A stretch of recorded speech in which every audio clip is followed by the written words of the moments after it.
2018 পর প্রায় 7 বছর পর আপনাদের যে বর্ধিত সভা হলো, সারা দেশ থেকে 3,500 থেকে 4,000 আপনাদের প্রতিনিধিরা সেখানে এসেছিলেন।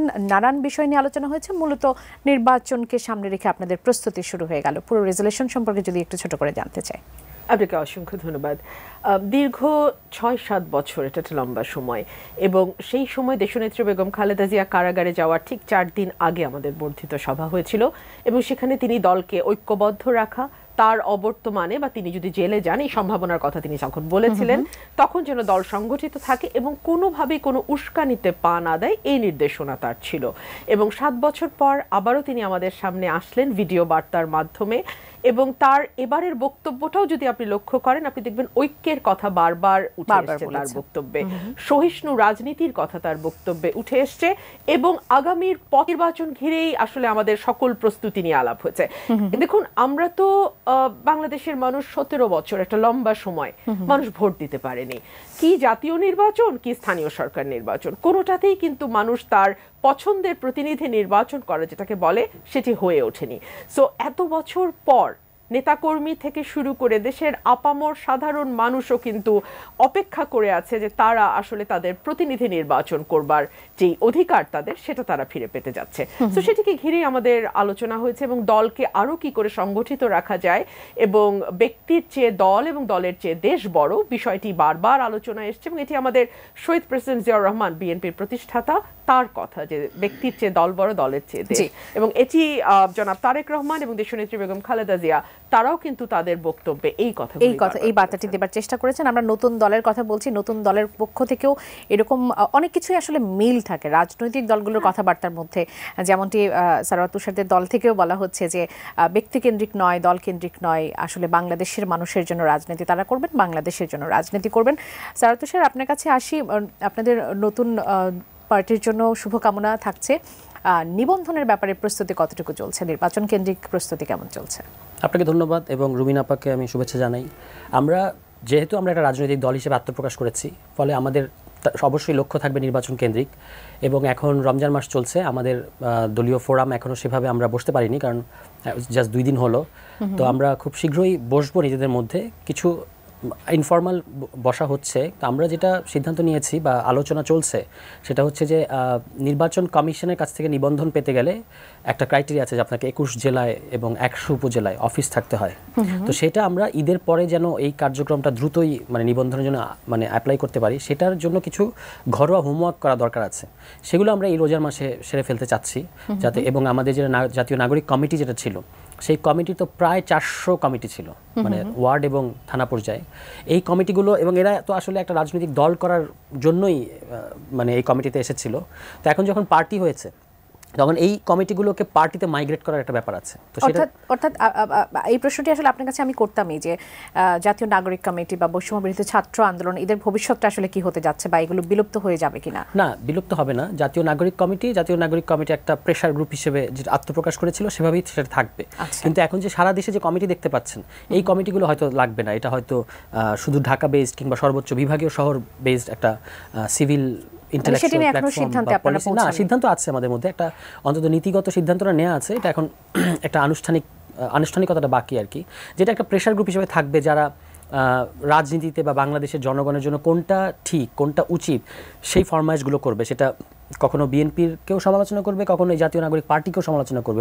এটা যেহেতু রাজনৈতিক দল না, ফলে সে যেটা উচিত সেই কথাটাই বলতে থাকবে আর কি। একটা প্রেশার গ্রুপ যেমন থাকে বাংলাদেশে, এরকম আমরা দেখেছি, এইটা সে ধরনের একটা প্ল্যাটফর্ম হিসেবে থাকবে। আর জাতীয় নাগরিক পার্টি তো একটা রাজনৈতিক দল হিসেবে বৈষম্য বিরোধী ছাত্র আন্দোলনও কথা চলছে, যেহেতু একটা বৈষম্য বিরোধী ছাত্র আন্দোলন একটা আন্দোলনের প্ল্যাটফর্ম হিসেবে বা গণ অভ্যুত্থানের প্ল্যাটফর্ম হিসেবে, এটা হয়তো বৈষম্য বিরোধী আন্দোলন হিসেবে আসতে পারে। ছাত্র না, ছাত্রদের প্ল্যাটফর্ম না, বৈষম্য বিরোধী আন্দোলন, যারা আসলে ঠিক পার্টি না, কিন্তু আন্দোলনের একটা ফোর্স হিসেবে কিভাবে রাখা যায় তাদেরকে। আপনারা তো আসলে লেজুর ভিত্তিক ছাত্র রাজনীতি বন্ধের কথা বারবার বলে এসেছেন, কিন্তু যখন আপনারা পার্টি হয়ে গেলেন, তখন আসলে প্রশ্ন আসছে যে বৈষম্য বিরোধী ছাত্র আন্দোলন বা জাতীয় নাগরিক কমিটি, তারা কি আপনাদের সেই একই মোড়কে আসলে লেজুর ভিত্তিক ছাত্র রাজনীতির যে প্রশ্নটি, সেটি হতে যাচ্ছে থাকবে না? কারণ হচ্ছে বৈষম্য বিরোধী ছাত্র আন্দোলন তো কোনো সংগঠনের লেজুর না, বরং বৈষম্য বিরোধী ছাত্র আন্দোলন একটা রাজনৈতিক দল উপহার দিয়েছে বাংলাদেশকে, এবং জাতীয় নাগরিক কমিটিও। এই দুটো সংগঠন মিলেই আসলে আমরা বলেছি যে বৈষম্য বিরোধী ছাত্র আন্দোলনের নেতৃত্বে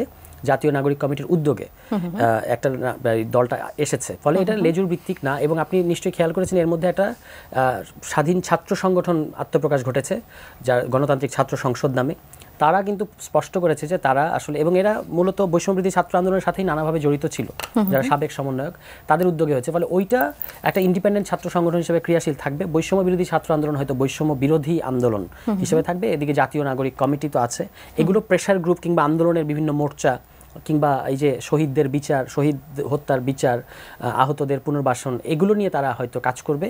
আর সংস্কারের প্রশ্নে হয়তো তাদের কিছু অবস্থান থাকবে, কিন্তু তারা কখনোই আর রাজনৈতিক দল গঠনের পার্টির সঙ্গে একেবারে সরাসরি কোনো সম্পৃক্ততা থাকছে না। সম্পৃক্ততা থাকবে না। তারা যেটা রাজনীতি, আমরা যখন ধরুন এটা খুব ফ্র্যাঙ্কলি বলতে গেলে, আমরা যখন রাজনৈতিক দল, তখন তো আমাদের নির্বাচন, যেহেতু সামনে খুবই দ্রুততম সময়ের মধ্যে নির্বাচন আমরা দেখতেই পাচ্ছি, এই বছরই নির্বাচন হবে, একটু আগে প্রধান উপদেষ্টা একই ধরনের কথা বললেন। তাহলে তো এই যে পার্টি যেটা হয়েছে, তাকে তো আসলে নির্বাচন কেন্দ্রিক এক ধরনের তৎপরতা বা গোছানোর মধ্যে থাকতেই হবে, কিছু করার নাই। আর এই যে জাতীয় নাগরিক কমিটি এবং বৈষম্য বিরোধী আন্দোলন, তাদের তো আর নির্বাচনের ট্রেন ধরার কোনো তারা নেই। ফলে তারা যেটা বাংলাদেশের জন্য সর্বোচ্চ উচিত যে ঘটনাটা যেটা হওয়া দরকার, সেই কথাগুলো তারা অ্যাডভোকেসি করতে থাকবে, একটা প্রেশার গ্রুপ হিসেবে থাকবে। এই ফরমেশনে আমরা ভেবেছি আর কি। আচ্ছা, যেমনটি রুমিনা আপা বলছিলেন যে বিএনপির কাছে ব্যক্তির চেয়ে দল বড়, দলের থেকে দেশ বড়। আপনারাও বলেন যে ব্যক্তিকেন্দ্রিক বা দলকেন্দ্রিক নয়, বাংলাদেশের জন্য রাজনীতি করবেন, বাংলাদেশের মানুষের জন্য রাজনীতি করবেন। বিএনপি বা অন্যান্য দলের সাথে আপনাদের তফাৎটা আসলে কোথায়? তফাৎ হচ্ছে যে এই প্রথম বাংলাদেশে কোনো রাজনৈতিক দল, মেইন স্ট্রিম রাজনৈতিক দল, যারা একটা ব্যবস্থা পরিবর্তনের কথা বলছে, যে আমরা একটা গণতান্ত্রিক ব্যবস্থা পরিবর্তন করতে চাই। আপনি দেখেছেন যে আমরা আমাদের ঘোষণাপত্র, যেটা ওপেনিং স্টেটমেন্ট নাহিদ ইসলাম পড়েছেন, সেখানে তিনি কিন্তু বলেছেন একটা গণপরিষদ নির্বাচনের কথা, সংবিধান পরিবর্তনের কথা এবং ফ্যাসিবাদী ব্যবস্থার বিলোপ। এটা তো আমরা হুট করে বলছি না, এটা 3 অগাস্ট থেকেই এটা লাখো জনতার উপস্থিতিতে তখন বলা হয়েছিল। এখন সেইটাকেই আরও এক্সপ্যান্ড করে, ওই কথাটাকে, ওইটার মর্মশ্বাসকে ধরে আরও এক্সপ্যান্ড করে এই রাজনৈতিক দলগুলো এই রাজনৈতিক দলটা তার যে ঘোষণাপত্র এবং তার যে কর্মসূচিগুলো থাকবে সামনে, আমরা তো এখন কর্মসূচি ডিক্লেয়ার করি নাই। বিএনপি যেমন 31 দফা আছে, আমাদেরও তো এরকম দফা থাকবে। আমরা ঘোষণাপত্রটা হচ্ছে যার উপর আমরা দাঁড়িয়ে আছি, মানে এটা প্রেক্ষাপট এবং সামনের অভিমুখ, এটা এখানে মোটা দাগে বলা গেছে। কিন্তু ওই ঘোষণাপত্রের যে এসেন্সগুলো, এগুলো যে আমরা বাস্তবায়ন করতে গেলে আমাদের কিছু সুনির্দিষ্ট ইশতেহার লাগবে, কর্মসূচি লাগবে। সেটার কাজ ইতিমধ্যেই চলছে এবং সেটা আমরা খুব শীঘ্রই প্রকাশ করব। তখন সেখানে আপনি দেখতে পাবেন যে এই মানে আমরা যে রাজনীতিগুলো কথা বলেছি সেটা আরও মানে পরিষ্কারভাবে ওখানে বলা থাকবে। এবং আমরা ইতিমধ্যেই যেগুলো বলেছি সেগুলো তো আপনারা খেয়াল করেছেন, পরিবারতান্ত্রিক রাজনীতির বিরুদ্ধে, দুর্নীতিমুক্ত বাংলাদেশের কথা, গণতান্ত্রিক বাংলাদেশের কথা, মৌলিক অধিকার যেখানে নিশ্চিত করা হবে, এরকম অনেকগুলো অর্থনীতির ক্ষেত্রে আমরা সেগুলো বলা আছে। রুমিনা আপা, আপনার কাছ থেকে একটু জানি যে নতুন দলের সারওয়ার তুষার যখন বলছিলেন রাজনৈতিক দলগুলো থেকে কেন আলাদা হবে, বিএনপি থেকে কেন আলাদা হবে, আপনার কোনো প্রশ্ন আছে কিনা নতুন দলের প্রতি? সারওয়ার তুষার যেহেতু আমাদের সঙ্গেই আছেন, আপনি কোনো প্রশ্ন করতে চাইবেন কিনা? না, আমি খুবই মাইনিউটলি এই দলটা ফর্ম করার আগে থেকে গত 6 মাস ধরে আমি খুবই ফলো করছিলাম এবং আমি বুঝতে চাইছিলাম যে আসলে নতুন এই রাজনৈতিক দলটি কি বার্তা দিতে চাইছে। আমরা দেখেছি যে সমাজের যারা সচেতন মানুষ, তাদের কিন্তু সকলেরই আকাশচুম্বী একটা প্রত্যাশা এই নতুন দলটির প্রতি ছিল। এবং তারা যারা ব্যবস্থার পরিবর্তনের কথা বলছে, যারা সংস্কারের কথা বলছে, যারা নতুন ধারার রাজনীতির কথা বলছে, তারা আসলে কেমন রাজনীতি করতে যাচ্ছে সেদিকে কিন্তু পুরো বাংলাদেশের একটা চোখ আছে অবভিয়াসলি। আমি অনেকগুলো কথা শুনলাম, আমার ভাই বলছিলেন ব্যবস্থার পরিবর্তন, সংবিধানের পরিবর্তন, ফ্যাসিবাদের বিলোপ।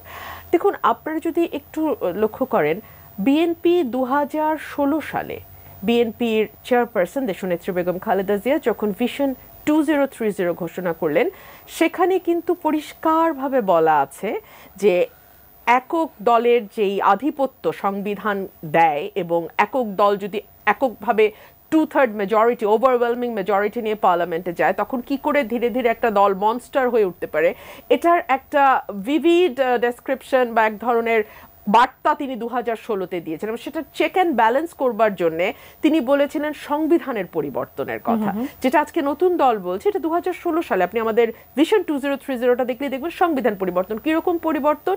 প্রধানমন্ত্রী এবং রাষ্ট্রপতির ক্ষমতার একটি ভারসাম্য, একটা ব্যালেন্স নিয়ে আসা, এক ব্যক্তি দুবারের বেশি প্রধানমন্ত্রী না হওয়া, দলের প্রধান এবং রাষ্ট্রের প্রধান, দলের প্রধান এবং সরকারের প্রধান দুজন আলাদা ব্যক্তি হওয়া, এবং 70 অনুচ্ছেদের একটি সংস্কার, সেই সঙ্গে আপনার বিচার বিভাগের সংস্কার, আইন বিভাগের সংস্কার, নির্বাহী বিভাগের সংস্কার, ইত্যাদি ইত্যাদি ইত্যাদি, মিডিয়ার সংস্কার, অন্যান্য যে প্রতিষ্ঠানগুলো আছে সেগুলো সংস্কারের কথাও ভিশন 2030 এসছে। এর ধারাবাহিকতায় 27 দফা দেয়া হয়েছিল, তারপরে সকলের সঙ্গে মিলিতভাবে বিএনপি 31 দফা ঘোষণা করেছে। এবং আজকে যেই নতুন পরিবর্তনের কথাগুলো নতুন দল বলছে, এই পরিবর্তনগুলো কিন্তু মোরালেস ইনক্লুডেড আছে ওখানে।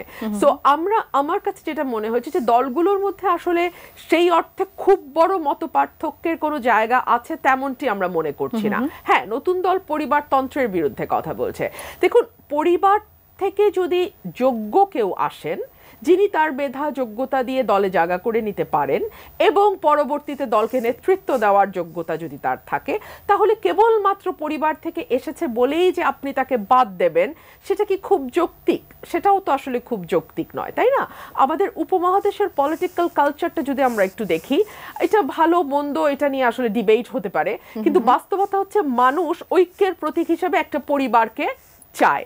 ফর এক্সাম্পল, ভুট্টো পরিবার পাকিস্তানে, কিংবা নেহেরু পরিবার ভারতে, সো তারা চায়। এমনকি ওয়েস্টেও আমরা দেখছি ট্রুডো ফ্যামিলি, জাস্টিন ট্রুডোর পরিবার, কিংবা আমরা বুশ ফ্যামিলি। সো আমাদের ফ্যামিলি কালচারটা অল ওভার দ্য ওয়ার্ল্ড এটা আছে। এটা শুধু উপমহাদেশের সংস্কৃতি বা বলবো কেন, তবে উপমহাদেশে যেটা হয় সেটা হচ্ছে দলগুলোকে ঐক্যবদ্ধ রাখতে গেলে ফ্যামিলি ছাড়া উপায় থাকে না। কেন আমি আপনাকে বলি, ধরুন 81 সালে শেখ হাসিনাকে কেন ফিরিয়ে আনা হয়েছিল? বিকজ তখন আওয়ামী লীগ খণ্ড বিখণ্ড হয়ে গেছে। আওয়ামী লীগ মিজান, ব্র্যাকেট বন্দি, আওয়ামী লীগ অমুক, আওয়ামী লীগ তমুক।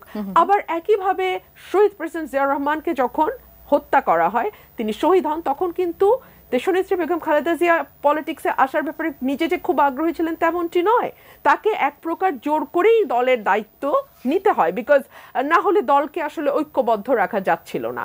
এবং দেখা গেছে যে পথ পরিক্রমায় তিনি অত্যন্ত সফলভাবে দলটিকে নেতৃত্ব দিয়ে আজকে 40 বছর এই জায়গাটিতে নিয়ে এসে দাঁড় করিয়েছেন। গত 17 বছরে তো অনেক কথা হয়েছে, বিএনপি ভেঙে যাবে, বিএনপি টুকরো টুকরো হয়ে যাবে, বিএনপি এই চলে গেল, ভেঙে গেল, হলো না। এই জন্যই মনে করছেন যে পরিবারতন্ত্রটা থাকাটা আসলে জরুরি? পরিবারতন্ত্র থাকা বলতে আমি এভাবে বলছি, কনটেক্সটটা যে আমাদের উপমহাদেশের বাস্তবতা, পলিটিক্যাল রিয়ালিটিটা কি। রিয়ালিটি হচ্ছে মানুষ একটা পরিবারকে ঐক্যের প্রতীক হিসেবে দেখে, এক। দুই হচ্ছে সেই পরিবার থেকে যদি যোগ্য কেউ আসেন, তাহলে তো কেবলমাত্র পরিবার থেকে এসছেন, এজন্য তাকে খারিজ করে দেওয়াটা কতটুকু যৌক্তিক, এই প্রশ্নটা নিশ্চয়ই স্যার তো সেটা ব্যাখ্যা করবেন। আমাদের দেশে তো আসলে রেকর্ড সংখ্যক রাজনৈতিক দল আছে, আমরা যুগে যুগে সেগুলো আসলে দেখে আসছি, কিন্তু গণতন্ত্রকে সুসংহত করার জন্য আমরা কিন্তু বিগত সময়ে যে রাজনৈতিক দলগুলো, সেগুলোকে কিন্তু আমরা সেভাবে ভূমিকা পালন করতে দেখি নাই। কেননা সেখানে দেখা গেছে ব্যক্তি স্বার্থ প্রাধান্য পেয়েছে একেবারে জাতীয় স্বার্থের থেকে, কখনো দলের স্বার্থটা প্রাধান্য পেয়েছে। কিন্তু নতুন রাজনৈতিক দল তারা বলছে, তারা নতুন আশা নিয়ে, আপনিও বলছিলেন যে সকলেই আসলে তাদের দিকে একটু নজর রেখেছে, তারা কি কি নতুন প্রতিশ্রুতি দেয়। তাদের যে প্রতিশ্রুতি, সেখানে তারা এগিয়ে আছে কিনা আপনার কাছে কি মনে হয়? দেখুন, আপনি যদি আমাদের সংবিধানটা একটু লক্ষ্য করেন, সেখানে আপনি দেখবেন চমৎকার কথার কিন্তু কোনো অভাব নেই। রাষ্ট্রের সকল ক্ষমতার মালিক জনগণ, এটাও বলা আছে। আপনার চিন্তার স্বাধীনতা, বাক স্বাধীনতা, হ্যাঁ কিছু এক্সেপশন দিয়ে দেওয়া আছে, বাট তার বাইরে ইটস ওপেন। গণতন্ত্রের কথা, মানুষের সরাসরি ভোটে প্রতিনিধি নির্বাচিত হইবে, হয়েছে কি? কথা আপনি যতই চমৎকার বলেন না কেন বা লেখেন না কেন, লিখতেই পারেন, বলতেই পারেন, সেটা আপনি কতটুকু কাজে পরিণত করতে পারছেন সেটাই প্রশ্ন। কেন এই প্রশ্নটা আমি আজকেই তুলছি, তার কারণ হচ্ছে it is too early to make a comment. মানে ওনারা মাত্র একটি নতুন রাজনৈতিক দল গঠন করেছেন, আমাদের দেশের সাধারণ মানুষের শুভেচ্ছা, রাজনৈতিক দলের একজন কর্মী হিসেবে আমাদের শুভেচ্ছা ওনাদের সাথে আছে। কিন্তু আপনি মনে করে দেখুন, সেপ্টেম্বর মাসে, আমি যদি ভুল না করে থাকি, এই দল যাদেরকে নিয়ে গঠিত হয়েছে তারা কিন্তু বিভাগে বিভাগে সমাবেশ করছিলেন, জেলায় জেলায় বোধ হয় না server, if I am not wrong. তখন কিন্তু ডিসিএসপিদের সরকারের তরফ থেকে নির্দেশনা দেওয়া হয়েছিল সকল প্রকার সহযোগিতা ওনাদেরকে করতে। এই যে ওনারা যেদিন দল ঘোষণা হলো আপনাদের মানিক মিয়া অ্যাভিনিউতে, সেই দিনও পিরোজপুরের পুলিশ 5টি বাস রিকুইজিশন দিয়ে ওনাদেরকে দিয়েছেন। এই রাজনীতির এই যে প্রাথমিক যেই ধাক্কাটা, এটাই তো আমাকে পুরনো রাজনীতির কথা মনে করিয়ে দেয়। আওয়ামী লীগের সমাবেশের আগে বাস ভর্তি ভর্তি, সরকারি বাস ভর্তি ভর্তি করে আওয়ামী লীগের নেতাকর্মী আসতো, আর বিএনপির সমাবেশ হলে বাসের আকাল পড়ে যেত, সব বাস স্ট্রাইক করে বসে থাকতো, ওই দিন বাস চলবে না, অঘোষিত হরতাল হতো। তো এই সংস্কৃতির পুনরাবৃত্তি তো আসলে আমরা চাই না এই রাজনৈতিক দলটি করুক। প্রশ্ন কি তখন আসে, এবং আরো বেশি প্রশ্ন আসে কেন বাবলি, ওনারা তো আমাদেরকে একটা প্রতিশ্রুতি দিয়েছেন আমরা পরিবর্তন আনবো, সো আমরা ডে ওয়ান থেকে সেই পরিবর্তনটা, দেশের মানুষ সেই পরিবর্তনটা ওনাদের কাছে আশা করে, ওটাই ওনাদের ইউএসপি, ওটাই ওনাদের মূল ইউএসপি। জি, ওটা ঠিকঠাক সারাত তুষার, যে পরিবর্তনটা দেশের মানুষ আসলে প্রত্যাশা করে, সেখানে কেন শুরুতেই এরকম বিঘ্ন ঘটছে? বিঘ্ন বলতে যদি পিরোজপুরের ঘটনাকে মিন করেন তাহলে আমি বলবো একটু, মানে এটা তো হচ্ছে পিরোজপুরের ঘটনাটা আমি অনেক জায়গায় বলেছি, আরেকবার বলি, সরকারের তরফ থেকে এটার একটা ব্যাখ্যা দেওয়া হয়েছে। এটা এরকম না যে জেলা প্রশাসকের বা সরকারের অর্থ বলে এখানে আসা হয়েছে, কিংবা ওই বাসের জ্বালানি খরচ সরকার প্রোভাইড করেছে, বাস ভাড়া সরকার দিয়েছে, ব্যাপারটা এরকম না। যেহেতু এবং খেয়াল করবেন কয়টা বাস, 5টা বাস, 100 বাস না, 500 বাস না, ঠিক আছে। আওয়ামী লীগের কথা যেটা আপা বলেছেন এটা ঠিক। আওয়ামী লীগের আমলে কিভাবে হতো, আওয়ামী লীগ হচ্ছে ধমক দিয়ে বাসগুলোকে এখানে নিয়ে আসতে বাধ্য করতো, কিন্তু যেহেতু ইয়াংরা পিরোজপুর থেকে এখানে ঢাকায় এই প্রোগ্রামে আসতে চায়, তারা বাস মালিকদের সাথে যোগাযোগ করেছে, কিন্তু তারা হচ্ছে আপনার এটা মানে স্বাভাবিকভাবেই ভয় পাচ্ছিল যে এটা কই যাবে, তরুণরা কোথায় না কোথায় যাবে, ইয়াংদের ব্যাপারে তো একটা ভয় থাকে, আশঙ্কা তো থাকে। সেখান থেকে হচ্ছে তারা তখন যখন দিচ্ছিল না, তখন বলছে অনুমতি লাগবে, তখন তারা শহীদ পরিবারকে দিয়ে ডিসিকে অনুরোধ করিয়েছেন, এবং ডিসি শুধু বলেছেন যে ওরা একটা প্রোগ্রামে যাবেন, আপনি এটা একটু দেখেন ফ্যাসিলিটেট করতে পারেন কিনা, ভাড়া, বাসের খরচ, সকল খরচ তো আমরাই বহন করেছি, ঠিক আছে। তো এইটা আমি যেমন ধরুন আপনি যদি ঢাকায় আজকে একটা সমাবেশ করেন, আপনার কি সরকারের কাছ থেকে কোনো জায়গা নিতে হবে না, বা আপনাকে গাড়িগুলো পার্কিং করতে সরকার কোনো জায়গা দেবে না? দেবে তো। তো সেটার মানে কি সরকারের কাছ থেকে আপনি সুবিধা নিচ্ছেন? মানে এটাকে একেবারে এই সুবিধা নিচ্ছেন না, এটাকে একেবারে বাতিল করে দেবার মতো বিষয় না। আমি তো বললাম যে এখন এটা তো সত্য যে জেলা প্রশাসক এখানে রেকমেন্ড করেছে বাসগুলো নেওয়ার ক্ষেত্রে, 5টা বাস নেওয়ার ক্ষেত্রে। এখন কিন্তু সেটাকে আমি যে কনটেক্সটটা বললাম, এটা আপনি বিবেচনা করে তারপর এটাকে কি ওই যে আলোচনাটা চলছে সরকারের পৃষ্ঠপোষকতায় ওই ফ্রেমে ফেলবেন, কারণ সরকার বলেছে যে এখানে আমাদের কোনো ভূমিকা নেই, পিরোজপুরের ডিসি শহীদ পরিবার অনুরোধে করেছেন। এখন তবু যে এটাকে আমরা কি সরকারি ইয়েতে, এখন আপনি ওই আপনাদের অনেক চ্যানেল কিন্তু ওখানে ছিল, আশরাফ কায়সার নিজে উনি একজন প্রথিতযশা সাংবাদিক, উনি ওখানে উপস্থিত ছিলেন, অনেকের সাথে কথা বলেছেন। সেখানে কি পাচ্ছি আমরা, প্রত্যেকে বলছে তারা নিজ গরজে এসছে, আমরাও জানি না এরা কারা, আহতরা নিজ গরজে এসছে বলেছে এরা আমাদের দল, ঠিক আছে। এখন এই পুরো জিনিসটা এটা বুঝতে হবে যে মানুষের ইমোশনটা, তরুণদের ইমোশনটা এখানে এইভাবে অ্যাটাচ করা বা জড়িয়ে আছে। একটা ঘটনা এখানে এরকম ঘটেছে, না ঘটলেই হয়তো সবচেয়ে ভালো হতো, মানে এই তর্কটা আমাদের করতে হতো না, কিন্তু যেহেতু ঘটেছে এটা, কিন্তু এটাকে কেন্দ্র করে ধরেন আমরা যদি পুরোটাকে বলতে চাই যে পুরো ঘটনাটা এরকম একটা ফেব্রিকেটেড বা মানে একটা দলকে কৃত্রিম উপায়ে গড়ে তোলা হচ্ছে, এটা ঠিক হবে না, ঠিক হবে না। একটু প্রশ্ন করি, সেটা হচ্ছে রাজনৈতিক দলগুলোর তো আসলে প্রধান শক্তি হচ্ছে জনশক্তি, বিশেষ করে তৃণমূলের জনশক্তিটা সব থেকে বড় শক্তি হিসেবে কাজ করে। সেক্ষেত্রে দলের ভেতরের কোন্দল কিন্তু পুরনো যে দলগুলো আছে কম বেশি সেটা আমরা দেখতে পাই। আপনাদের মধ্যেও নিজেদের মধ্যে যারা বৈষম্য বিরোধী ছাত্র আন্দোলন বলি, জাতীয় নাগরিক কমিটি বলি, সারা দেশব্যাপী যারা এই আন্দোলনে মুখ্য ভূমিকা পালন করছে, তাদের মধ্যেও যারা বিভিন্ন জায়গা থেকে আমরা দেখেছি কিছুটা কোন্দলের আভাস কিন্তু আমরা দেখেছি, বিশেষ করে বেসরকারিদের সঙ্গে একটা কোন্দলের ব্যাপার আমরা অতি সম্প্রতি আসলে দেখতে পেয়েছি। শুধুমাত্র ঢাকা কেন্দ্রিক তৎপরতা যদি দিয়ে আমি চিন্তা করি, সেটি দিয়ে কি আসলে নির্বাচনের দিকে আপনারা ধাবিত হতে পারবেন, বা দেশব্যাপী তৃণমূল পর্যায়ে আপনাদের কর্মসূচিগুলো বা কার্যক্রমগুলো আসলে কি হচ্ছে? না, প্রথম কথা হচ্ছে যে একদমই আমরা ঢাকা ভিত্তিক দল এটা হবে না, হওয়ার কোনো বাস্তবতা নাই। আমরা সারা দেশেই আমি তো বললাম যে আমাদের সারা দেশে ইতিমধ্যেই 400 মতো কমিটি আছে যেগুলো এই দলে আসবে, নানাভাবে আসবে, ফলে ইতিমধ্যে একটা সাংগঠনিক কাঠামো আমাদের আছে। কিন্তু সেটা তো বলেন বৈষম্য বিরোধী ছাত্র আন্দোলন, না সেটা জাতীয় নাগরিক কমিটির, এরা কিন্তু এটা তো একটা আপনার প্রি পার্টি স্টেজ ছিল। আপনি বললেন যে বৈষম্য বিরোধী, দুঃখিত, জাতীয় নাগরিক কমিটি আপনাদেরও সমালোচনা করবে, কিন্তু এখন তো বলছেন যে আবার মানে এই তাদের কমিটি নিয়ে চলে যাওয়ার পরে পুনর্গঠনের পরে যে জাতীয় নাগরিক কমিটি হবে, এটা তো একটা পুনর্গঠন হবে। এখন পুনর্গঠনের পরে যে জাতীয় নাগরিক কমিটি হবে, সেটা আমি বলছি যে সেটা দরকার হলে আমাদেরও সমালোচনা করবে, কিন্তু যারা একটা রাজনৈতিক দল করার আকাঙ্ক্ষা নিয়ে এসেছিল তারা তো জাতীয় নাগরিক কমিটিতে এখন তাদের কোনো কাজ নাই। যেমন আমি আর জাতীয় নাগরিক কমিটিতে নাই। কেন আমি নাই? তার কারণ হচ্ছে আমি তো রাজনীতি করতে চাই এবং এই কারণে আমি দলে এসেছি। তো এই পুনর্গঠনটা ঘটবে, এবং আমরা বারবার বলেছি, যেমন ধরুন আমরা খুব শুনতে পাই যে বিএনপির বাংলাদেশে এত % একটা বাধা ভোট আছে, আওয়ামী লীগের একটা বাধা ভোট আছে। এটা প্রত্যেকটা রাজনৈতিক দলের ক্ষেত্রেই সত্য ঘটনা। আওয়ামী লীগেরটা কতটা সত্য এটা নিয়ে আমার এখন প্রশ্ন আছে, কারণ আওয়ামী লীগ সর্বশেষ 2008 সালে ভোট করেছে, কিন্তু বিএনপির একটা মানে সমর্থক গোষ্ঠী আছে বড় আকারে, ব্যাপারে কোনো সন্দেহ নেই। আমরা ওই ধরনের একটা সারা দেশে একটা শক্ত জনভিত্তি করতে চাই, এবং সেখানে তরুণ যারা আছে, মানে যাদেরকে জেনজি বলা হচ্ছে, সেই জেনজিদের কাছে আমরা মূলত তাদের কাছে আমরা যেতে চাই। মানে এই না শুধু আমরা তরুণদেরকে নিয়ে দলটা করতে চাই, কিন্তু তরুণদেরকে আমরা প্রধানত মানে আকৃষ্ট করতে চাই। কেন? কারণ একটা তরুণের তার পরিবারের মধ্যে মানে ধরুন এখন কি হবে একটা আজকে এবার যে নতুন যে ভোটারটা হচ্ছে সেই ফ্যামিলিতে আসলে 3 জন ভোটার, বাবা মা এবং সেই ছেলে বা মেয়ে। তো আমরা যদি ছেলে আর মেয়েটাকে মানে যদি প্রভাবিত করতে পারি, সে প্রভাবিত করবে তার বাবা মাকে। এবং আমরা কিন্তু বলে দিচ্ছি যে খুব বেশি মানে উচ্চাশা আপনার সামনে আমি প্রকাশ করব না, কিন্তু সামনে নির্বাচনটা খুব সহজও হবে না, কারণ এবার প্রচুর সুইং ভোট থাকবে। এবং আমরা বলবো বা বলা শুরু করেছি যে নতুনদের ভোট নতুন মার্কায় হোক। কেন এটা বলাটার ইম্পর্টেন্স হচ্ছে এই কারণে, যেমন আমার বাবা বা আমার মায়ের একটা মার্কার প্রতি ভালোবাসা আছে, যে মার্কায় তিনি ভোট দিয়েছেন বা দিয়ে অভ্যস্ত, তিনি ওই মার্কাটাকে খোঁজেন যখন ভোট দিতে যান। কিন্তু এবার যে বিপুল সংখ্যক নতুন ভোটার আসছে, তাদের তো কোনো মার্কার প্রতি ওই ইয়েটা নাই, অ্যালাইনমেন্টটা নাই, তাদের জন্য একটা নতুন মার্কা। তো আমরা যখন যদি বলা শুরু করি যে নতুনদের ভোট, এটা তো ইলেকশন ক্যাম্পেইনে প্রত্যেকটা দলের স্ট্র্যাটেজি থাকবে। আমি আগেই ফাঁস করে দিলাম অন রেকর্ড, ঠিক আছে, যে আমরা এটা বলা শুরু করব, তখন কি হবে বলা যায় না। তিনিও আপনাদের সাথে কথা বলতে চান। দর্শক স্বাগত জানাচ্ছি, কে বলছেন, কোথা থেকে বলছেন, আপনার প্রশ্ন করবেন। আমার নাম মোহাম্মদ রাশেদ, আমি ঠাকুরগাঁ সদর থেকে বলতেছিলাম। জি বলবেন। আমার প্রশ্ন হচ্ছে, এরা যে নতুন দল করলো, এদের অর্থটা কোথা থেকে আসছে, এক।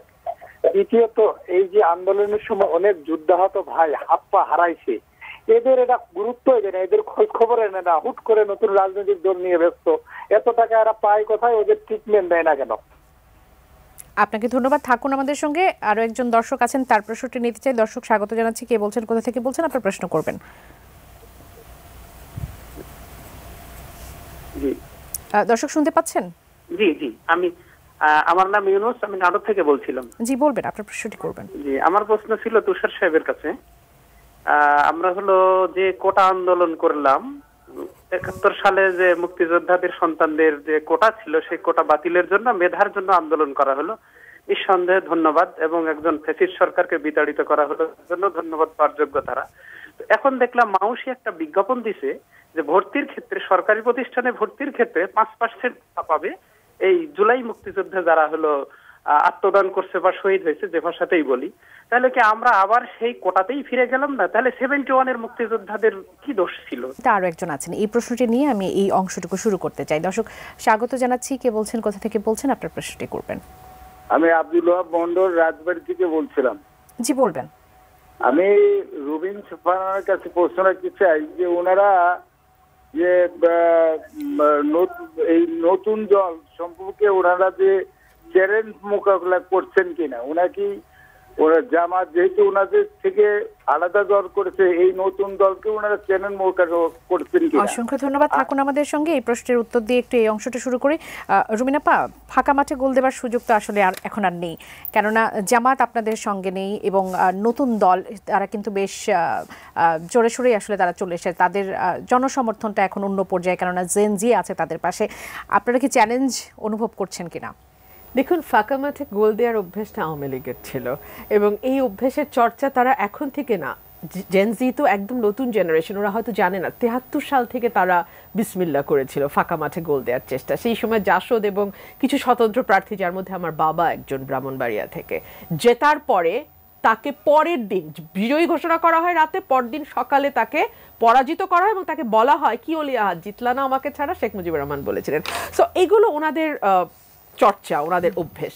বিএনপি তো সেই দল যার হাত ধরে, শহীদ প্রেসিডেন্ট জিয়া রহমানের হাত ধরে বাংলাদেশে সকল রাজনৈতিক দল আবার নতুন করে রাজনীতি করার সুযোগ পায় বাংলাদেশে, বিকজ তার আগে তো বাকশাল কায়েম করে গিয়েছিল আওয়ামী লীগ। সেখান থেকে আওয়ামী লীগ তার নিজের নামে আবার রাজনীতি করা শুরু করে, শহীদ প্রেসিডেন্ট জিয়া রহমানের কল্যাণে রাজনীতি করা শুরু করে। সুতরাং আজকে যে দলগুলো আমরা দেখছি, একেবারে নতুন গঠিত দল কয়েকটি ছাড়া, যেই দলগুলো পুরনো যেগুলো আছে, তারা সকলেই কিন্তু সেই সময়েই তৈরি, সেই সময় আবার নতুন করে রাজনীতি করা শুরু করে। সেই জায়গা থেকে আপনি যদি দেখেন, বিএনপি এই চ্যালেঞ্জ নিতে ভালোবাসে, বিএনপি চ্যালেঞ্জ মোকাবেলা করতে ভালোবাসে, বিকজ বিএনপি কখনো মনে করে না যে ফাঁকা মাঠে গোল দিয়ে গণতন্ত্র রক্ষা করা যায়। বিএনপি কখনো মনে করে না আমি দামি তুমি মিলে একটা ভোট করে ফেলা যায়। বিএনপি কখনো মনে করে না যে বহুত্ববাদকে বাদ দিয়ে কেবলমাত্র আমার কণ্ঠটি এবং আমার কণ্ঠটি একমাত্র কণ্ঠ হিসেবে থাকবে, এটা বিএনপি মনে করে না। বিএনপি মনে করে না যে হয় তুমি আমার বন্ধু, না হলে তুমি আমার শত্রু, মানে এই দুটোর মাঝখানেও যে একটা গ্রে এরিয়া আছে, আশা করি বিএনপি সেটা বুঝতে পারে। তো সেই জায়গা থেকে আমার মনে হয় যে নতুন দলকে বিএনপি প্রথম থেকেই স্বাগত জানিয়েছে, এবং সার্টেনলি আমরা হোল হার্টেডলি, অ্যাটলিস্ট আমি আমার কথা বলতে পারি, হোল হার্টেডলি আমি তাদের জন্য শুভকামনা দিচ্ছি, এবং আমি আশা করছি বাংলাদেশের রাজনীতির গুণগত পরিবর্তনে তারা নিশ্চয়ই বড় ভূমিকা রাখবে। এবং যেটা হবে, আমি এক লাইনে শেষ করি, একটি একটি দল যখন চমৎকার পারফরমেন্স করতে থাকে তখন কিন্তু বাকি দলগুলোর জন্য একটা পজিটিভ পারফরমেন্স দেখানো এবং একটা পজিটিভ প্রতিযোগিতার একটা জায়গা তৈরি। এতদিন আমরা না নেগেটিভ প্রতিযোগিতা দেখেছি, আচ্ছা তোমার সময় এতগুলো গুম হয়েছে, আমার সময় কিন্তু এত হলো, তোমার সময় এতগুলো বিচার বহির্ভূত হত্যা হয়েছে, আমার সময় এতগুলো হলো। এই যে নোংরামের প্রতিযোগিতা, মানে তুমি কতটুকু নোংরা না আমি তার চেয়ে আরেকটু বেশি নোংরা, আমি তার চেয়েও বেশি নোংরা, এই জায়গাটা থেকে বেরিয়ে এসে তুমি কতটা ভালো দেখো, তার চেয়ে আমি আরো কতটুকু ভালো, এটা যদি হয় রাজনীতি অনেকখানি সুস্থ ধারায়। একটা প্রশ্ন নিয়ে একটু সারা তুষারের কাছে যেতে চাই, রুমিনা আপার কাছে রাখতে চাই। সুষ্ঠু নির্বাচনের ব্যাপারে সরকার প্রতিশ্রুতিবদ্ধ, ডিসেম্বরের মধ্যে ভোটের সম্ভাবনা। ইউ প্রতিনিধিকে ডক্টর ইউনূস আজকে এই কথাটি বলেছেন। গ্রহণযোগ্য নির্বাচনের ঘাটতি থাকলে জাতি ভয়ঙ্কর বিপদে পড়বে, শামসুজ্জামান দুদু এই কথা বলেছেন। নির্বাচন যত দেরিতে হবে দেশ তত ক্ষতিগ্রস্ত হবে, আমির খসরু বলেছেন, এবং সালাউদ্দিন সাহেব বলেছেন যে নির্বাচন দেরিতে করতে কূটকৌশল হচ্ছে। বিএনপির মধ্যে নির্বাচন নিয়ে এত আশঙ্কা কেন কাজ করছে? কেন বিএনপি এটি বিশ্বাস করতে পারছে না যে ডিসেম্বরের মধ্যে আসলে নির্বাচন হবে? সেটি নিয়ে নিশ্চয়ই আপনার কাছে আসবো। সারা তুষার, আপনার কাছে দুজন দর্শক ছিলেন ঠাকুরগাঁও থেকে। রাশেদ জিজ্ঞেস করেছিলেন আপনাদের দলের অর্থের যোগান সম্পর্কে এবং আন্দোলনে যারা হতাহত হয়েছে তাদের দিকে আসলে আপনারা সেভাবে খেয়াল করছেন না বা তাদের গুরুত্ব দিচ্ছেন না, সেটা নিয়ে আক্ষেপ প্রকাশ করেছেন। না, প্রথম কথাটা হচ্ছে, আমি দ্বিতীয় প্রশ্নটা আগে বলি যে আহতদের, আমরা এটা একদমই ঠিক অভিযোগ না, আমি বিনয়ের সাথে তার সাথে দ্বিমত করতে যাই প্রশ্নকর্তার সাথে। আমরা আমাদের স্কোপের মধ্যে যতটুকু সম্ভব আহতদের যে কোনো সমস্যায় আমরা সবসময় থেকেছি, এবং এই কারণে আপনি দেখবেন যে একটা বড় আমাদের যে কোনো প্রোগ্রামে কিন্তু আহত এবং শহীদ পরিবার বিপুল সংখ্যায় উপস্থিত থাকে। আমাদের কমিটিতে তারা আছেন, মানে এই যে পার্টির কমিটিতে তারা আছেন, কারণ তারা এই দলটাকে, মানে তারা দল করুক বা না করুক, আপনি যেমন ফারহানের বোন, শহীদ ফারহান রেসিডেন্ট ছিল, তার বোন বাচ্চা একটা মেয়ে, সে আমার সাথে দেখা হয়েছে বিভিন্ন প্রোগ্রামে, এসে বলতেছে যে আপনারা কবে দল করবেন এবং আমার ভাইয়ার কি হবে, এই ইত্যাদি। মানে তাদের ইমোশনটা মানে একদম মানে তারা আমাদের সাথে আছে। কিন্তু বাকিটা হচ্ছে কোনো কোনো ক্ষেত্রে চিকিৎসা দেওয়ার ক্ষেত্রে বা চিকিৎসা বা অন্যান্য ইয়ের ক্ষেত্রে সরকারের হয়তো কিছু ম্যানেজমেন্টের ঘাটতি আছে। রাস্তায় বারবার নামছে কারা? সরকার ভালো বলতে পারবে যে আহতরা কেন বারবার রাস্তায় নামছে, কিংবা আহতদের নাম নিয়ে অন্য কেউ নামছে কিনা, এটা আমার পক্ষে এখানে বলাটা ঠিক হবে না। তবে আমি মনে করি যে সরকারের ঘাটতি থাকতে পারে, সরকার যথেষ্ট আন্তরিক, কিন্তু তার স্কোপে সীমাবদ্ধতা আছে। আপনারা সেখানে কি ভূমিকা রাখছেন? আমরা আমাদের দিক থেকে যদি কোনো ঘটনা আমাদের কাছে আসে, যেমন ধরুন আমাদের তাসনিম যারা দীর্ঘ সময় জুলাই স্মৃতি ফাউন্ডেশনে কাজ করেছেন, যদি কোনো কেস আসে যে একটু মানে দ্রুত ইমিডিয়েট ব্যবস্থা নেওয়া দরকার, আমরা তার কাছে রেফার করি এবং আমরা যথেষ্ট পরিমাণে এইসব ক্ষেত্রে হেল্প করেছি। আরেকটা প্রশ্ন হচ্ছেন ঠাকুরগাঁও থেকে একজন প্রশ্ন করেছেন, হ্যাঁ, নাটোর থেকে ইউনূস, তিনি প্রশ্ন করেছেন যে কোটা আন্দোলন যেটি হলো সেটি তো আসলে বৈষম্য দূর করার জন্য, মেধার জন্য আন্দোলন হয়েছে, কিন্তু সম্প্রতি দেখা যাচ্ছে যে স্কুলে ভর্তির ক্ষেত্রে জুলাই আন্দোলনে যারা শহীদ হয়েছে তারা 5% কোটা পাবে, তাহলে মুক্তিযোদ্ধারা কেন বঞ্চিত হবে? না, মুক্তিযোদ্ধাদেরকে কেউ বঞ্চিত করতে বলে নাই। আন্দোলনটা ছিল হচ্ছে যে আপনি কোটাটাকে স্থায়ী করতে পারবেন না। আচ্ছা, মানে আওয়ামী লীগ আমলে যে কোটাটা, ওটা একটা কোটারই সিস্টেম হয়ে গেছিল, ওরা কোটায় থাকে নাই যে আপনি অলওয়েজ মুক্তিযোদ্ধা ফ্যামিলি কি আজীবন এই কোটা পাবে এবং এত বেশি সংখ্যক 30%। তো আমাদের পয়েন্ট ছিল দুটো, একটা হচ্ছে কোটাটা কমান, দ্বিতীয়ত হচ্ছে এটা কতদিন পর্যন্ত থাকবে সেটা বলেন। এটা মুক্তিযোদ্ধা ফ্যামিলিকে তো তার বংশ পরম্পরায় এই কোটা দেওয়ার কিছু নাই। ইভেন মুক্তিযোদ্ধা ফ্যামিলিরাই বলেছেন যে আমরা তো কোটার জন্য তো এত কিছু করি নাই। আপনি যে কোনো একটা জেনুইন মুক্তিযোদ্ধা ফ্যামিলিকে জিজ্ঞেস করেন যে আপনার কতদিন পর্যন্ত কোটা দরকার, নাতি পুতি এরপরে আরও দরকার কিনা, ঠিক আছে, সেটা ছিল ইস্যু। এখানে যেটা হয়েছে যে এখানে আমি মনে করি এই ঘটনাটার ক্ষেত্রে এককালীন কোটা দেওয়া যেতে পারে, মানে এইবারে জুলাই শহীদ যারা শহীদ পরিবার এবং আহত যারা, এককালীন বিষয়টিকে এভাবে আসছে আমি জানি না, কিন্তু আমি বলি যে এটা নিয়ে এককালীন হওয়া উচিত। যদি কোটা থাকতেই হয় আমি বলবো এটাকে প্রাধান্য দেওয়া উচিত। ধরা যাক একটা চাকরির ক্ষেত্রে যদি একজন আহত পরিবার থাকে, আমাদের সাথে অনেকে যোগাযোগ করেছেন এবং আমরা দেখেছি দে আর কোয়ালিফাইড, কিন্তু যদি দুজন প্রার্থী থাকে সেক্ষেত্রে এককালীন হিসেবে যদি কোনো আহত পরিবার কিংবা শহীদ পরিবারে কেউ থাকেন এবং তার যোগ্যতা থাকে তখন তাকে প্রায়োরিটি দেওয়া যেতে পারে এবং এটা এককালীনই হওয়া উচিত। এটাকে ওই যে আওয়ামী লীগ আমলের মতো টানা উচিত হবে, মানে দীর্ঘস্থায়ী করা যাবে না, প্রশ্নই আসে না। ফলে মাউসির এটা আমি এখনই বলতে পারছি না, আমাকে এটা দেখতে হবে। কিন্তু এই কোটার ব্যাপারে আমাদের এই হচ্ছে অবস্থান, এইটা হচ্ছে এককালীন হতে পারে এটা, ঠিক আছে, এটা বারবার হওয়ার। রুমিনা আপার কাছে প্রশ্ন রেখে গিয়েছিলাম, নির্বাচন নিয়ে আসলে এত আশঙ্কা, এত সংশয় কেন কাজ করছে? দেখুন, নির্বাচন নিয়ে আশঙ্কার চেয়ে বড় বিষয় হয়ে দাঁড়াচ্ছে, আমরা ভাবছি দেশের মানুষের মধ্যে একটি ধারণা তৈরি হচ্ছে এই সরকারটি কি নতুন রাজনৈতিক দলের ব্যাপারে কিছুটা বায়াসড, এই সরকারটি কি তাদেরকে প্যাট্রোনাইজ করবার চেষ্টা করছে। অনেকগুলো কারণে প্রশ্ন এসছে। দেখুন, আমরা কিন্তু শুরু থেকেই বিএনপির অ্যাক্টিং চেয়ারম্যান এবং বিএনপির মহাসচিব দুজনেই কিন্তু টপ লেভেলের বিএনপির, এবং ওনারা সবসময় বলেছেন যে আমরা এই সরকারটি আমাদের এবং এই সরকার কোনোভাবে ব্যর্থ আমরা হতে দেব না। এবং বিএনপি কিন্তু দীর্ঘ সময় 6 মাস 7 মাস হয়ে যাচ্ছে প্রায়, এখনো কিন্তু সেই অর্থে বিএনপি আন্দোলন করা বা কোনোভাবে সরকারকে ডিস্টার্ব করা সেই জায়গায় বিএনপি একেবারেই যায়নি। সরকারকে যথেষ্ট কোঅপারেট করবার চেষ্টা করেছে। বাট আমরা দেখতে পাচ্ছি ধরুন আমাদের যিনি প্রধান উপদেষ্টা তিনি কোনো উপদেষ্টাদের ব্যাপারে কথা বলতে গিয়ে বলছেন তারা মাস্টার মাইন্ড, তারাই এটা করেছেন। তিনি আবার যখন বিদেশে সাক্ষাৎকার দিচ্ছেন ওয়ার্ল্ড ইন্টারন্যাশনাল মিডিয়াতে, তিনি বলছেন যে আমি বলেছি তাদেরকে দল করতে, তারা আমাকে জিজ্ঞেস করেছিল আমরা কি পারবো, তিনি বলছেন না তোমাদেরকে তো সবাই চেনে এবং তোমাদের কি আসতে হবে। সো এক ধরনের পক্ষপাতিত্বকে আপনি খেয়াল করছেন না। নাহিদ ইসলাম যখন সরে আসলেন তখন ওনার প্রধান প্রেস সচিব যিনি শফিক সাহেব, উনি বললেন he will be hour next prime minister, মানে অদূর ভবিষ্যতে সে প্রধানমন্ত্রী হতে পারে।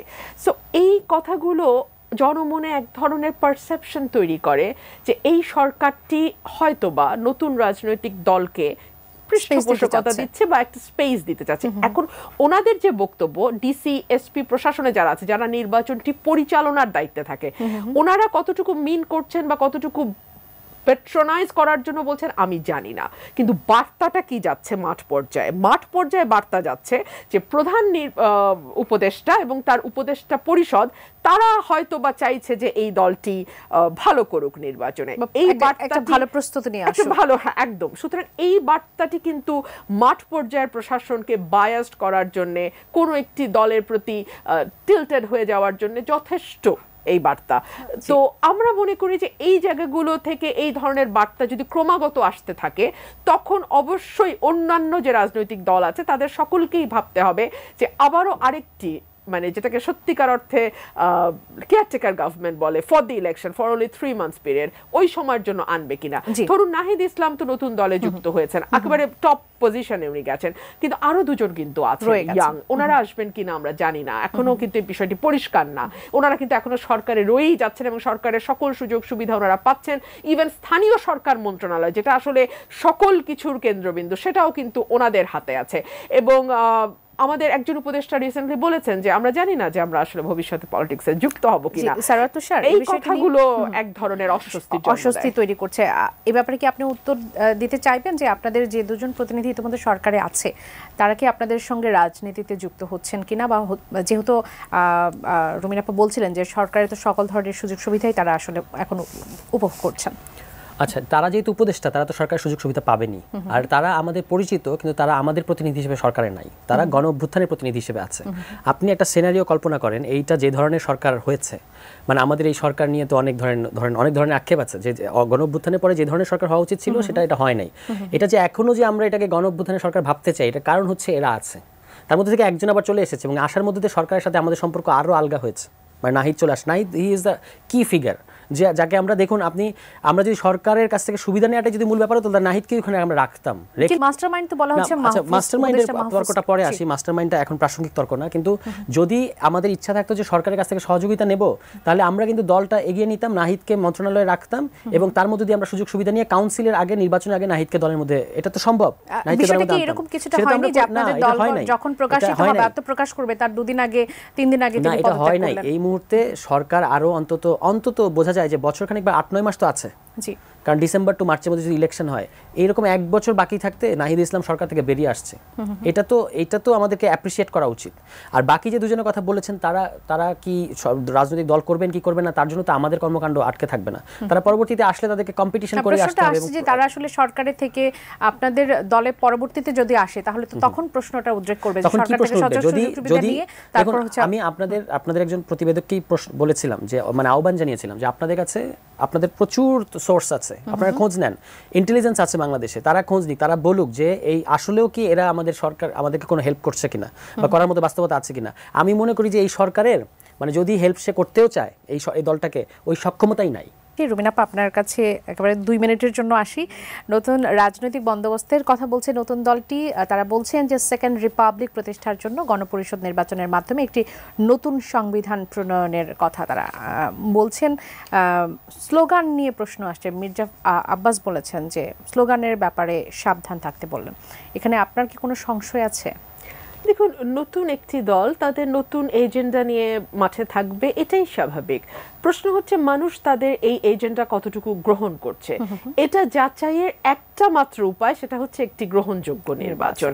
আমরা একটু আগে আলোচনায় বলছিলাম যে আমরা অলরেডি একটা মনে মনে ধারণা করি যে এই দলের এত % রিজার্ভ ভোট, ওই দলের এত % রিজার্ভ ভোট, কিন্তু আমার কি মনে হয় জানেন, গত 15 বছরে না অনেক কিছু হয়তো গোলমাল হয়ে গেছে। We do not know, because আমাদের তো 15 বছর ধরে কোনো কিছুর মধ্যে দিয়ে, কোনো স্ক্রিনিং এর মধ্যে দিয়ে আমাদের যেতে হয়নি, কোনো পরীক্ষার মধ্যে দিয়ে আমরা যাইনি। সো আমরা তো আসলে জানি না যে কার ভোট কত। হয়তো দেখা যাবে যে যেই দলটিকে আমরা মনে করছি তার তেমন কোনো ভোট নাই, সেই দলটি অনেক ভালো করে ফেলেছে। সেই স্ক্রিনিং এর জন্যই তো তারা আসলে স্থানীয় পর্যায়ে নির্বাচনটা আগে যাচ্ছে।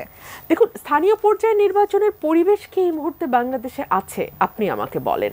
আইন শৃঙ্খলা পরিস্থিতি নিয়ে আজকে বিবিসি বাংলা একটা সাক্ষাৎকার নিয়েছে প্রধান উপদেষ্টার, এবং সেখানে আমি খুবই বিস্মিত হয়ে লক্ষ্য করেছি প্রধান উপদেষ্টা বলছেন যে আইন কানুন যথেষ্ট ভালো আছে, আগের বছরের চেয়ে কোনো অংশেই খারাপ না। ইট সারপ্রাইজড মি, মানে উনি যদি শেখ হাসিনা হতেন বা দলীয় কোনো ব্যক্তি হতেন প্রধান, তাহলে এই কথা আমাকে বিস্মিত করতো না, কিন্তু ওনার এই কথা বিস্মিত করেছে।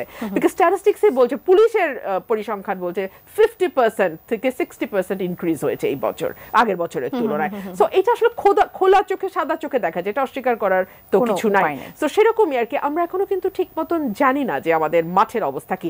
নতুন দল তাদের নতুন তর্ক, নতুন বিতর্ক, নতুন এজেন্ডা সামনে আনবে, মানুষ সেটাকে কতটুকু গ্রহণ করবে এটা মানুষের হাতে। অসংখ্য ধন্যবাদ সারা তুষার। একেবারে শেষ 2 মিনিট আপনার জন্য, সেটি হচ্ছে যে এই স্ক্রিনিং করার আপনারা আসলে কি ধরনের কোন বিষয়টিকে প্রেফার করছেন? কেননা তৃণমূলের যে প্রশ্নটি আমি শুরুতে করছিলাম, যে তৃণমূলে আপনাদের সেভাবে নিশ্চয়ই এখনো গুছানো বা প্রস্তুতি আসলে হয়নি, আপনারা সেজন্যই কি স্থানীয় নির্বাচনটা আগে যাচ্ছেন? তাহলে বলেন যে তৃণমূলে যেহেতু আমরা গোছানো নাই, তাহলে স্থানীয় সরকারে আমাদের লাভটা কি? তবু তো আমরা স্থানীয় সরকারের কথা বলেছি। এখন যদি আপনি 1 সপ্তাহের মধ্যে স্থানীয় সরকার নির্বাচন দেন, তাহলেও তো বিএনপি সেই প্রস্তুতি আছে যে তাদের, যেহেতু তারা একটা বড় দল এবং সর্বত্রই তাদের সাংগঠনিক কাঠামো আছে, তারাই ওখানে দ্রুততম সময়ের মধ্যে ইলেকশন পার্টিসিপেট করতে পারবে। আমাদের বরং প্রার্থী খুঁজতে হবে, তাই না? ফলে এটা যেটা বলা হচ্ছে যে স্থানীয় সরকার নির্বাচন আগে হলে আমাদের সুবিধা, বা জাতীয় সরকার নির্বাচন পরে হোক ইত্যাদি, এইটা না। ব্যাপারটা হচ্ছে যে স্থানীয় প্রশাসনে একটা দারুণ রকমের শূন্যতা আছে এবং জনপ্রতিনিধি নাই। এতদিন যারা ছিল আওয়ামী লীগের সাথে, তারা তো পলাতক সব। ফলে এখন আপনি ইউএনওরা অতিরিক্ত পাওয়ারফুল হয়ে গেছে, ঠিক আছে? এই জন্য আমরা বলেছি যে স্থানীয় সরকার নির্বাচনটা দেন, কিন্তু সারা দেশে একসাথে দেওয়ার দরকার নেই। কিছু জায়গায় দিয়ে আমরা টেস্ট করতে পারি যে আইন শৃঙ্খলা পরিস্থিতি কী ধরনের দাঁড়ায়, এবং নির্বাচন কমিশনের ভূমিকাটা কি হয়, স্থানীয় প্রশাসনের ভূমিকাটা কীরকম হয়। বিএনপি তো নিরপেক্ষতা নিয়ে অনেক উদ্বিগ্ন, আমরাও উদ্বিগ্ন। তো আমরা তো দেখতে চাইবো যে এই প্রশাসন আসলে কতটা নিরপেক্ষতা বজায় রাখতে পারে ইলেকশনের মুহূর্তে আসলে। এই সকল কারণে স্থানীয় সরকার নির্বাচনটা অন্তত কিছু জায়গায় হওয়া উচিত দ্রুততম সময়ে মনে করছেন। অসংখ্য ধন্যবাদ।